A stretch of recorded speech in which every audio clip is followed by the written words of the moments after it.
Mana hozir titan ustiga balkamiz, titan ustiga sirkonimiz tayyor bo'ldi. Oldingi massa urildi, 3 ga bo'lindi. Klikdan klikkacha bo'lindi. Primerlardan malyargacha alohida qilib sementga qo'ydik. Orqalarini polirovka qildik. Orqalari polirovka bo'ldi.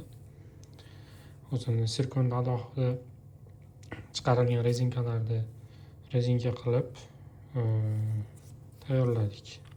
Bu tayyor holda. O'tirishlari ideal holatda. Endi buni bitta qatirib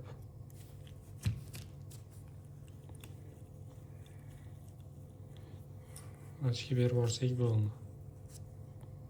Qolgan holatlari juda yaxshi.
Tayyor holatda.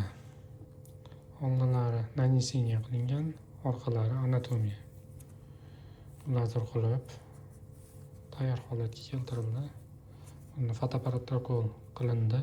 Uni profilga joylaymiz alohida qilib. Ko'rishlari mumkin. Kontaktlari ideal holatga keldi. Mamillar qo'yilgan oldinga. Hozir yarqis tushirsak, yanada ham yaxshiroq ko'rinadi mana. Hozir buni fotoapparatdagi holatini ham bir qator ko'rsatib o'taman.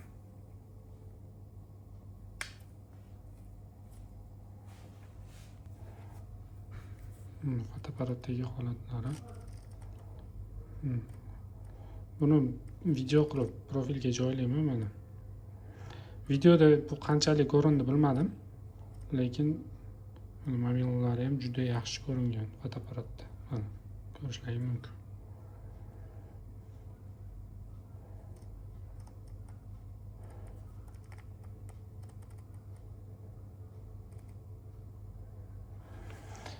Asosan bu sirkonni polirovkasini ko'pchilik so'raydi mendan.